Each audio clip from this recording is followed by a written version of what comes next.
Selamat pagi, siang, sore, malam ya kepada semuanya dimanapun Anda berada.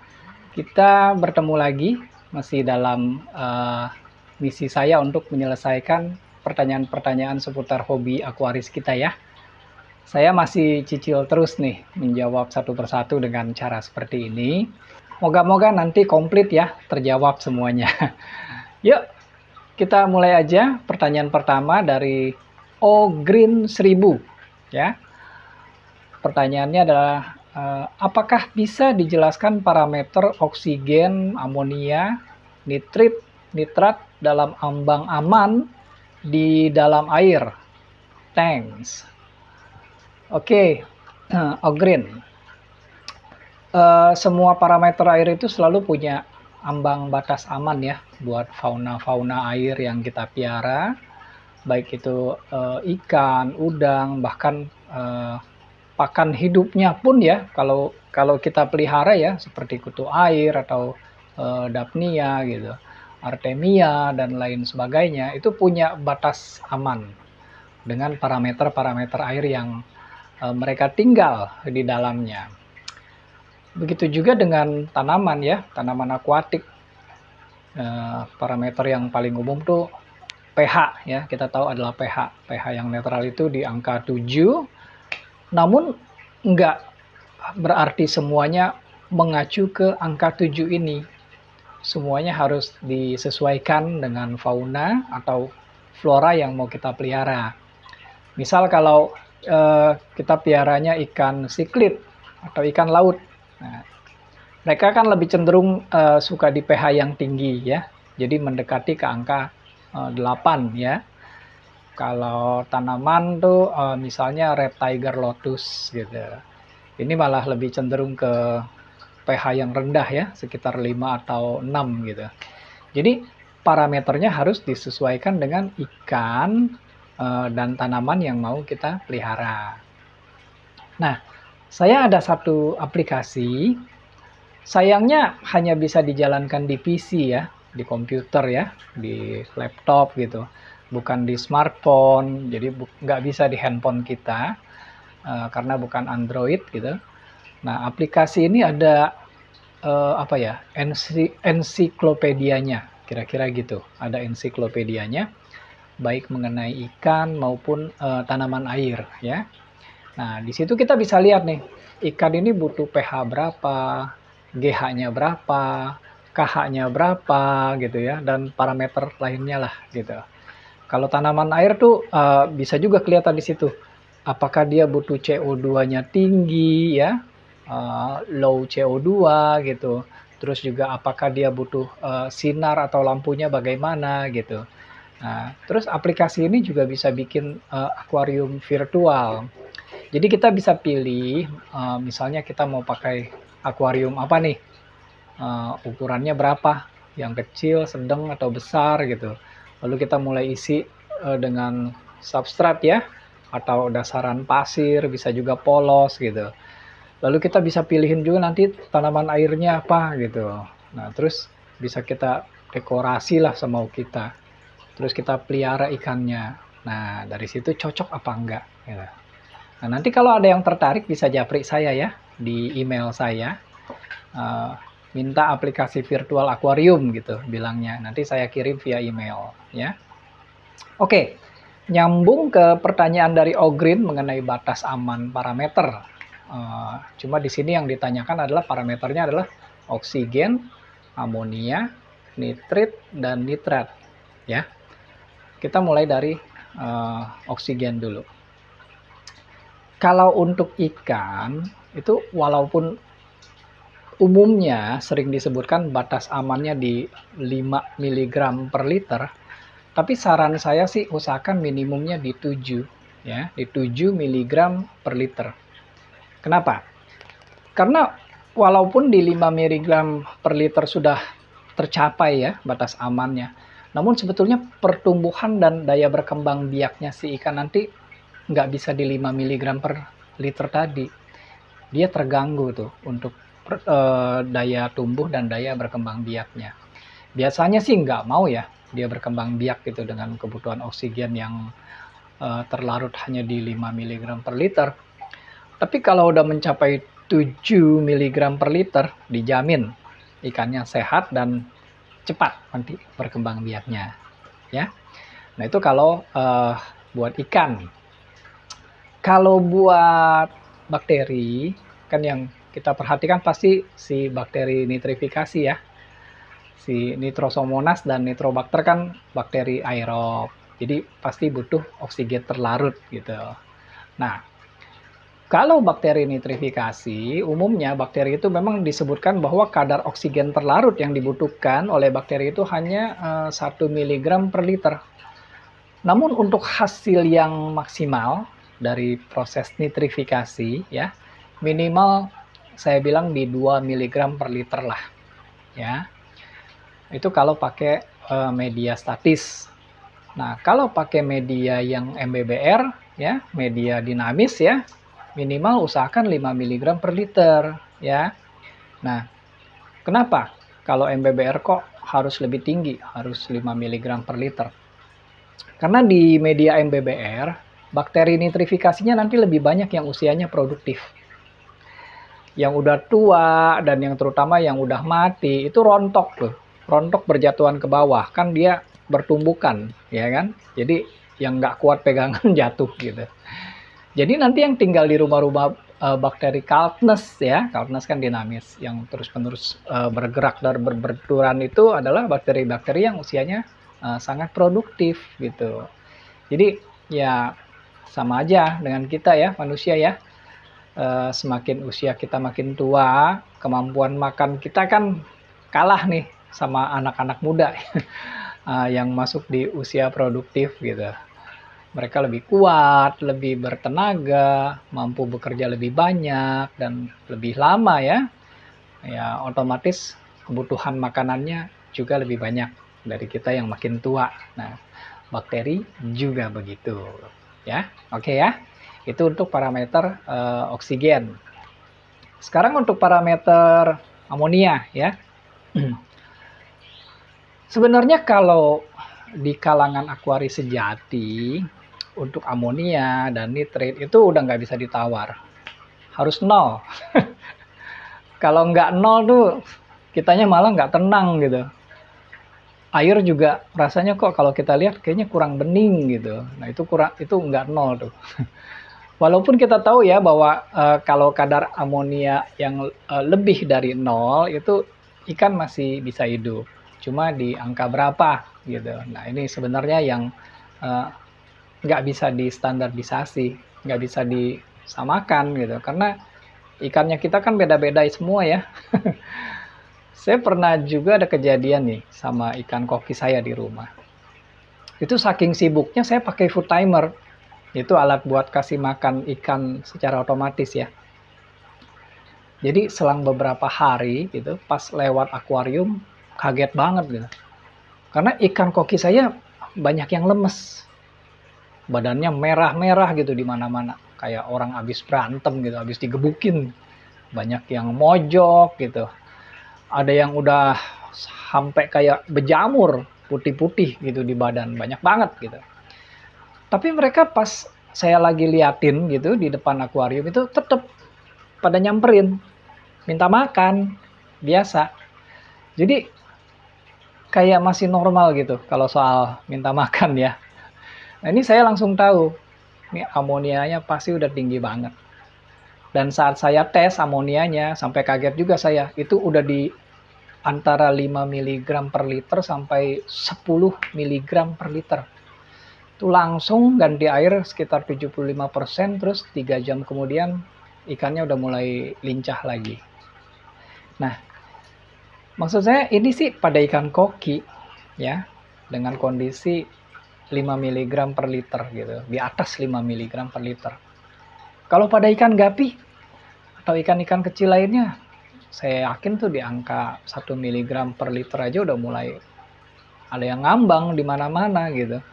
Jadi saya nggak percaya gitu ada angka mutlak yang katanya angka aman untuk kadar amonia, nitrit, nitrat. Nggak ada. Lalu bagaimana dong? Oke, simpelnya gini. Saya pakai tester cair ya. Saya nggak pernah suka kalau tester digital, gampang ngaco soalnya. Jadi saya ada pakai Sera ini. Nah ini saya ada pakai Sera ya, Sera test box kayak gini ya. Terus saya juga ada pakai ini API ya, ada API juga, saya pakai API juga gitu.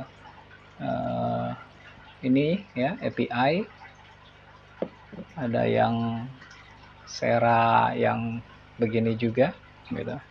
Jadi itu udah pada jelek-jelek ya, soalnya emang udah lama makainya gitu dan sering dipakai, jadi cepat kotor dan kumal juga gitu. Nah dari color chartnya nih kayak gini nih ya, ini color chartnya nih. Nah ini saya bagi dua bagian gitu, ada dua bagian gitu. Misal ini ya amonia, ini amonia. Ada 5 level warna kan, 1, 2, 3, 4, 5 gitu. Otomatis yang paling awal itu 0 ya. Ini otomatis yang paling aman. Dan yang paling ujung ini yang warnanya paling gelap ya, yang 10 mg per liter ini yang paling parah ya. Nah, pedoman saya angka di tengah ya, di tengah nih yang 1 mg per liter ini adalah lampu kuningnya nih, kita bilang. Istilahnya kalau di lampu lalu lintas tuh kita bilang ini lampu kuning gitu. Jadi kalau mau bilang batas aman gitu adalah satu step, jadi ini ya.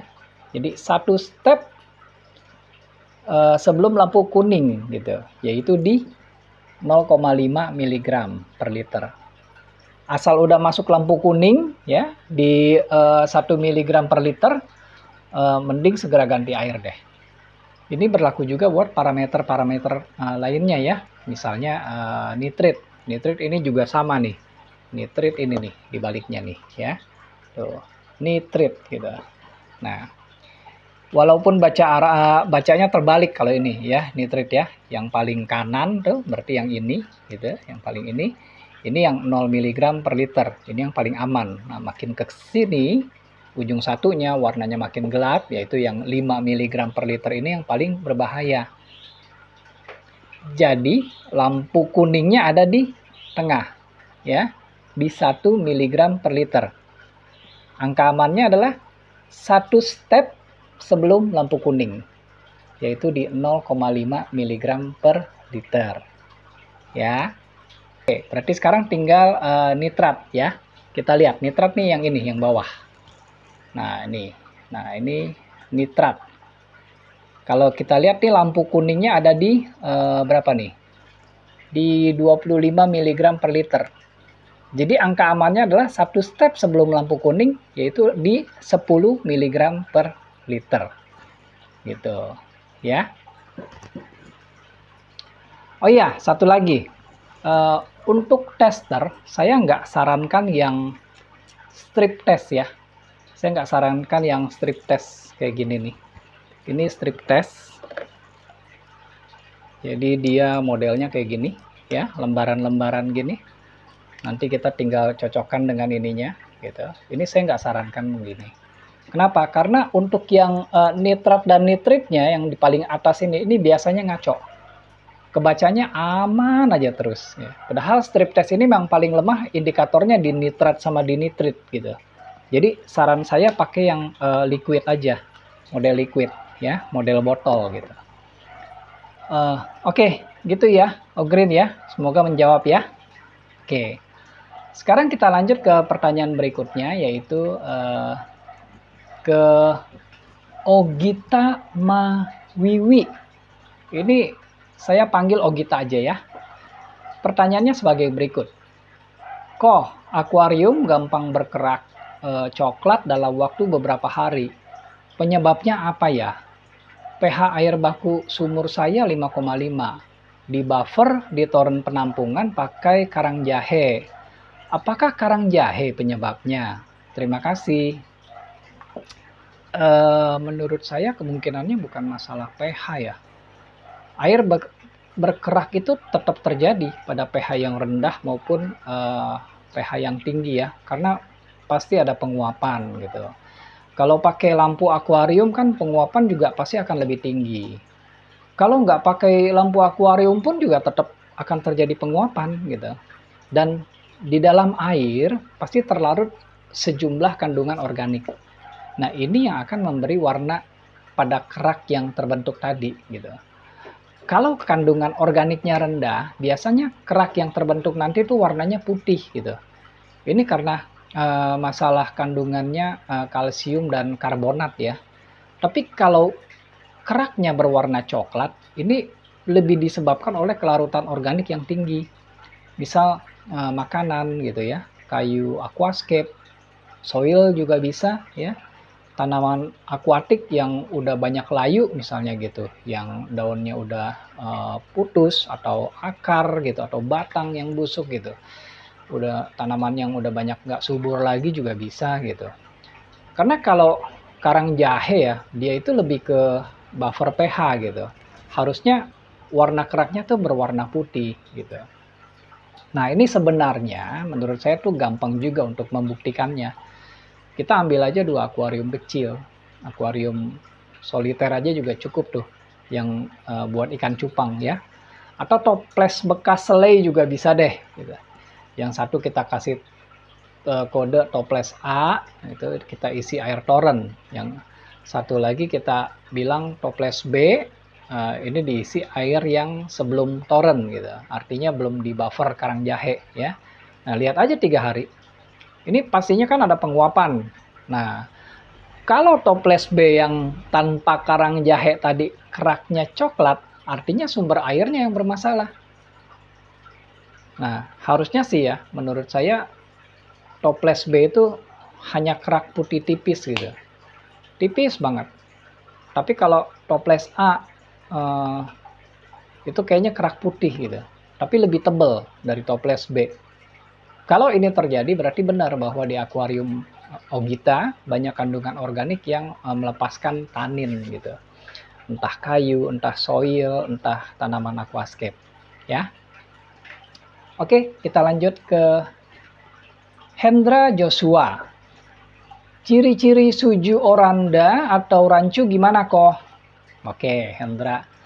Ini kayaknya punya keinginan mau bikin oranda sama rancu super jumbo ya.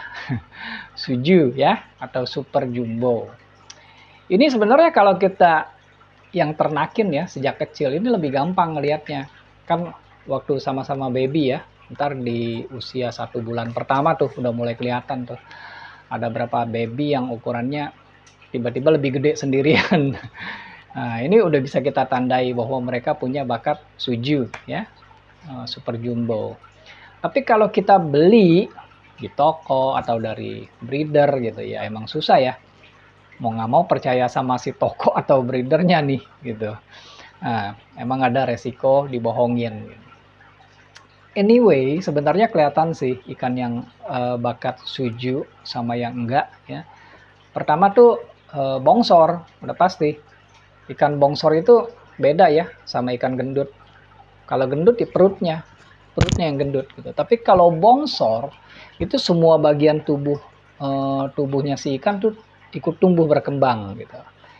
Kalau oranda tuh lebih mudah lagi sih kita lihatnya karena oranda kan punya wen ya atau jambul di atas kepalanya yang seperti anggur kayak agar-agar gitu ya.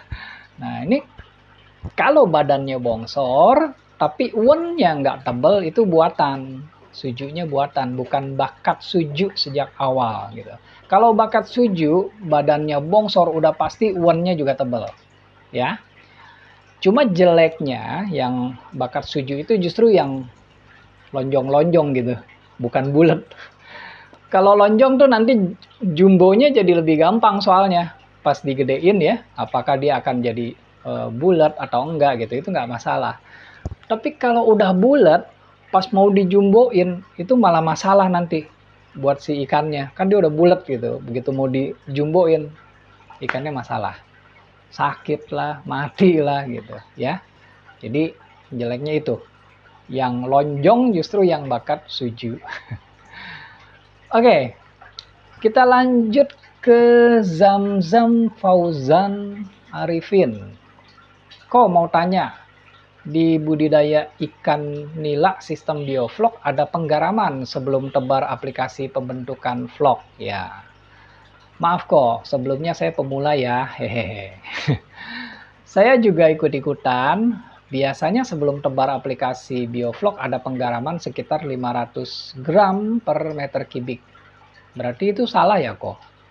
Harus nunggu 1 hari sesudah air kolam dikasih garam, baru bisa dikasih bakteri pembentuk vlog. Soalnya saya juga berpikir seperti itu dulu. Setahu saya garam bakalan membunuh bakteri baik maupun jahat gitu kok. Mohon penjelasannya, terima kasih. Ya, Zam-Zam Arifin, penggaraman dan aplikasi pemberian bakteri pembentuk vlog ini jangan dilakukan di hari yang bersamaan ya. Ya jangan, memang nggak boleh gitu. Penggaraman dilakukannya duluan, selalu duluan. Dan penggaraman awal ini ya sangat penting dilakukan, tetap harus dilakukan gitu. Kenapa? Ya karena pertama dia untuk menstabilkan pH dulu nih ya. Terus garam kan juga punya sifat antimikroba ya, jadi dia bisa sterilisasi gitu, pencegahan terhadap penyakit ke depannya gitu. Lalu pada saat ikan masuk ya di awal biasanya stres lah, ikan pasti stres gitu. Nah garam ini dapat membantu menstabilkan perbedaan osmotik ya antara air di kolam baru ya dengan yang ada di tubuh ikan. Jadi ini akan mengurangi stres dan bantu si ikan tuh nanti akan lebih cepat adaptasi gitu. Nah, terus saat ikan berhasil adaptasi ya, garam justru akan merangsang tumbuh lendir, produksi lendir sebagai lapisan perlindungan terhadap serangan penyakit gitu ya. Lalu mengenai bakteri pembentuk vlog nanti bagaimana kalau penggaraman gitu ya? Ya makanya jangan langsung dimasukkan. Tunggu 1 atau 2 hari dulu deh setelah pH dan salinitas sudah stabil ya. Jadi bakteri baik nanti bisa adaptasi lebih cepat lah dibandingkan bila pH-nya masih belum stabil, masih swing gitu dan salinitas masih tinggi ya. Jadi nggak masalah. Oke, lanjut ke user DP1JW, apalah itu bacanya susah. Langsung ke pertanyaannya aja ya. Kok cara bikin bibit nila menjadi monoseks? Oke, user. Memang biasanya untuk budidaya sering dilakukan monoseks ya. Tinggal pilih aja mau dijadikan monoseks yang jantan atau ini istilahnya maskulinisasi ya. Nanti bisa pakai hormon 17 alfa metil testosteron ya. Atau kalau mau monoseks betina ya, ini atau kita sebut ini sebagai feminisasi ya. Ini nanti bisa pakai hormonnya tuh hormon 17 beta estradiol ya. Nah, ini silakan ditentukan dulu ya mau dijadikan apa gitu. Ya tentu saja ada plus minus masing-masing ya. Kalau jantan semua, ini biasanya panennya lebih cepat. Karena pertumbuhan jantan umumnya lebih cepat daripada pertumbuhan si betina ya. Jadi ukurannya kalau jantan tuh lebih besar gitu dari yang betina. Tapi kalau dagingnya katanya lebih enak yang betina. Yang jantan tuh katanya penumpukan lemak di bagian perut tuh lebih banyak soalnya daripada yang betina. Kalau nila betina punya potensi telur ya. Jadi nanti kalau mau diusahakan perkembangbiakan tentu jauh lebih memungkinkan daripada yang jantan semua. Jadi pilihannya biasanya cuma 2 itu ya. Mau cepat panen berarti pilih monoseks jantan, atau mau yang kualitas daging ya, kualitas dagingnya lebih oke ya berarti pilih monoseksnya betina gitu. Nah, metodenya sendiri kita kenal dengan nama hormonisasi. Jadi kita harus memberikan hormon sintetis tadi tuh ya. Tapi pemberian hormon ini nggak bisa dilakukan cuma sekali, harus beberapa kali gitu. Baru nanti tingkat keberhasilannya untuk membuat monoseksnya lebih tinggi. Ya, oke. Kita lanjut lagi ke Bedi Setiawan Alfahmi. Untuk kolam 1,5 meter kali 2,5 meter setelah dibersihkan, rendam air garam. Berapa banyak takaran garamnya? dan kapasitas pompa baiknya yang berapa? Terima kasih. Oke, Bedi, ini sayangnya kedalaman kolamnya nggak diinfokan ya. Jadi saya nggak tahu kapasitas air buat kolamnya nanti berapa gitu. Saya asumsikan aja lah kedalamannya mungkin misalkan 1 meter ya. Berarti kapasitas airnya kan nanti 1,5 kali 2,5 kali 1 meter. Itu sekitar kalau saya hitung tuh 3.700 liter. Ya anggap 4.000 deh, 4.000 liter ya, biar gampang hitungannya nanti gitu. Maka kebutuhan garamnya kan 0,1% ya dari 4.000, jadi 4 kilo ya, butuh 4 kilogram. Nah, setelah digaramin, jangan lupa itu harus dibiarinin dulu sekitar 2 hari biar steril semua kolamnya ya. Oke. Terus mengenai kapasitas pompa kolam. Sebaiknya dalam 1 jam tuh minimal bisa sirkulasi 1 atau 2 kali dari kapasitas kolamnya Bedi. Jadi kalau tadi anggapan saya kapasitas kolamnya sekitar 4.000 liter ya, maka cari pompanya boleh yang 8.000 atau 10.000 liter per jam juga nggak masalah ya. Oke, untuk selanjutnya kita ke Raya Trismana. Mau tanya Om, apakah karang jahe wajib ada di filter biologis? Nah ini udah ada yang bantu jawab nih sama Cinta Bonsai Koi. Makasih ya Cinta Bonsai Koi untuk meluangkan waktunya sejenak bantu menjawab pertanyaan yang ada ya tadi ya. Ya Raya, jadi jawabannya memang tidak wajib karena nggak semua orang punya masalah dengan sumber airnya gitu kan, tergantung sama jenis ikan yang dipeliharanya juga gitu. Kalau yang suka aquascape nih misalnya, terus dia piara ikannya ikan rasbora misalnya gitu.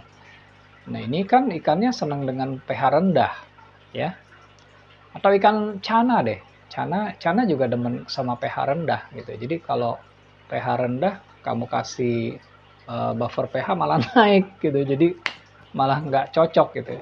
Jadi nggak harus pakai karang jahe untuk buffer pH nanti ya. Jadi disesuaikan dengan kebutuhan aja ya. Oke. Oke, kita lanjut lagi ke ikan DKK. Pertanyaannya, lampu UV wajib nggak sih kok buat kolam ras? Oke. Penggunaan lampu UV pada sistem RAS atau Recirculating Aquaculture System ya, itu nggak wajib. Tapi tentu saja kalau dipakai ya akan menambah manfaat ya dalam hal mengontrol penyakit dan tingkat kejernihan air gitu. Jadi ini sama ya seperti pertanyaan sebelumnya. Ini disesuaikan aja dengan kebutuhan. Mau pakai boleh, nggak apa-apa ya. Oke, kita lanjut ke Putri Mandiri. Mohon bantuannya kok, indukan Platy cauliflower saya terkena jamur kapas. Penanganannya yang cepat dan tepat itu gimana prosesnya ya? Oke Putri, hal pertama yang harus dilakukan tentu saja karantina ya. Pindahkan ke tempat baru, tapi airnya jangan air baru. Gunakan air yang dari akuarium yang dia berasal. Lalu sediakan filter yang medianya tuh cuman kapas aja gitu, nggak ada biomedia gitu. Dan kalau bisa output filternya itu yang bisa menghasilkan gelembung ya, gelembung oksigen. Jadi kita nggak perlu pasang aerator lagi nih gitu. Nah, kalau kena jamur kapas, biasanya area yang ditinggali oleh si jamur kapas ini udah pasti ada lukanya.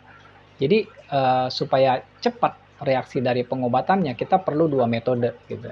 Yang pertama, wadah karantina yang nanti kita pakai itu kita kasih garam sama akriflavin gitu. Caranya ya kita bikin di segelas air dulu ya. Ambil gelas, isi air akuarium, kita kasih garam ikan. Dosisnya tuh 1 sendok teh buat kalau wadahnya pakai 5-10 liter air, garam ikannya 1 sendok teh. Terus kita kasih lagi akriflavin. Dosisnya kalau buat 5-10 liter ya wadahnya, karantinanya, dosisnya kita kasih 10 tetes gitu. Nah, kalau udah dicampur di air segelas tadi kita aduk rata sampai garamnya larut semua, baru kita tebar rata ke wadah karantina gitu. Nah, si ikan akan kita rawat di sini. Nah, lalu kita siapkan 1 buah gayung, kita isi air ya. Lalu masukkan 5 tetes methylene blue. Biarkan si ikan nih direndam di sini sekitar 5 menitan. Setelah itu dikembalikan ke wadah karantina yang sudah ada larutan garam ikan dan akriflavinnya tadi ya. Nah, lakukan perendaman di gayung methylene blue ini sehari 2 kali ya, pagi dan sore. Gitu ya, Putri ya. Oke ya. Semoga berhasil dan semoga ikannya cepat sembuh ya, Putri ya. Oke, kita lanjut lagi ke Aci. Ko Vincent, tolong bahas tentang tambak udang windu tradisional dengan luasan lahan 10 hektar. Wow. Apa yang terbaik untuk kualitas air? Bakteri apa yang baik? Maaf, out of topic karena ini video terbaru, makanya saya komen di sini biar dilihat Ko Vincent. Ya, halo Aci. Masalahnya bukan video terbaru atau bukan ya, tapi saya memang belum punya waktu yang tepat buat menjawab semuanya. Oke, nggak apa-apa itu sebabnya saya mulai buat konten-konten video seperti ini ya, menjawab satu persatu dengan harapan akhirnya bisa terjawab semuanya gitu. Oke, mengenai tambak udang windu ya, atau dulu nih kita kenal dengan nama udang pancet ya, udang pancet. Walaupun udang windu ini bisa di berbagai jenis air ya, apakah itu dia air tawar, air payau, atau air laut. Tapi karena asalnya dia adalah dari air laut, maka tentu saja akan jauh lebih baik dan lebih berhasil bila dibudidayakan di area yang berdekatan dengan laut atau muara gitu. Jadi 10 hektar ini harus punya akses ke kedua sumber air tadi, air laut dan air tawar ya. Nah, waktu udangnya masih kecil-kecil bisa dipelihara di kolam yang air tawar, tapi untuk pembesaran akan lebih baik mulai naik nih salinitasnya gitu menjadi payau dan kalau bisa langsung air laut. Nah, area tambak ini harus bersih benar ya, terutama tuh dari bakau, biasanya banyak bakau kan di situ. Nah, ini bakau nih di muara tuh gampang banget memancing white spot gitu atau bakteri Vibrio harveyi ya, penyebab penyakit pitik putih pada udang windu. Itu white spot kita sebutnya. Tapi kalau saran saya sih di era sekarang ya, orang tuh udah mulai beralih dari udang windu ke udang faname. Udang faname ini lebih cepat besar ya daripada udang windu. Jadi lebih cepat dipanen gitu. Selain itu dia juga lebih punya daya tahan yang lebih baik daripada si udang windu. Terus dia punya kebutuhan salinitasnya juga lebih rendah. Jadi kalau nanti mau full di air tawar juga bisa gitu. Jadi saya rasa masalah kualitas air untuk udang windu itu adalah di manajemen sumber air laut dan air tawarnya. Itu harus mudah dalam pengurasan dan pengisian tambak ikan tambak dengan air yang dibutuhkan nanti gitu. Jadi makanya harus punya akses ke dua sumber tadi gitu. Ya. Terus mengenai pertanyaan berikutnya yaitu bakteri yang baik. Menurut saya lebih dibutuhkan bakteri probiotik dan bakteri pengurainya ya daripada bakteri nitrifikasi gitu. Kalau bakteri nitrifikasi itu lebih cocok pada saat pelepasan benur ya, biar nggak banyak yang mati kan masih kecil-kecil gitu. Tapi kalau udah berjalan, probiotiknya yang harus lebih kuat. Itu bisa pakai Sanolife Sanolife Pro W ya. Ini bisa buat air laut dan air tawar tuh.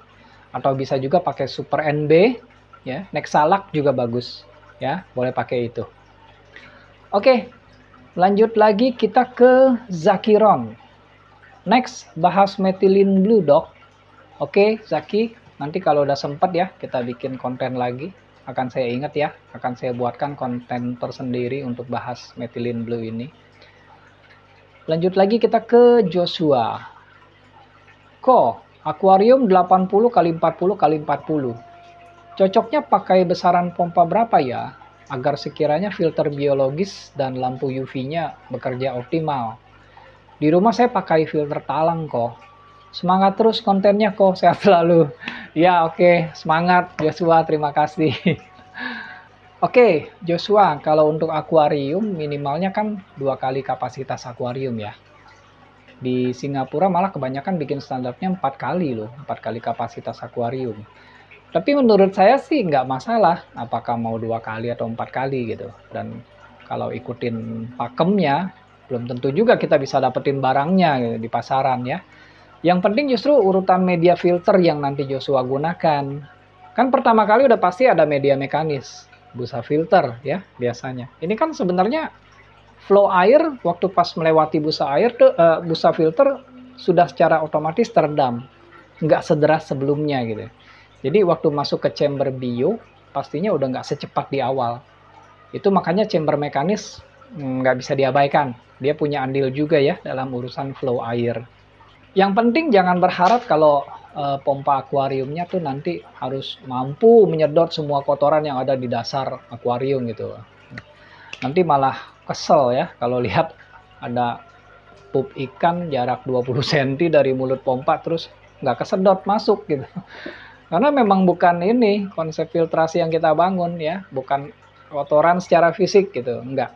Namun yang konsepnya itu adalah parameter air yang kita jaga ya. Jadi yang kita perhatikan nanti di proses sistem filtrasi kita. Oke, saya rasa cukup segini dulu ya. Paling tidak sudah tercicil lagi ya menjawab pertanyaan-pertanyaan yang ada. Semoga nanti terjawab semua deh. Kalau tiap minggu dicicil begini mah ya. Nanti kita lanjutkan untuk pertanyaan-pertanyaan lainnya di kesempatan yang akan datang. Terima kasih sudah menonton. Kita bertemu lagi di lain hari ya. Salam Aquaris.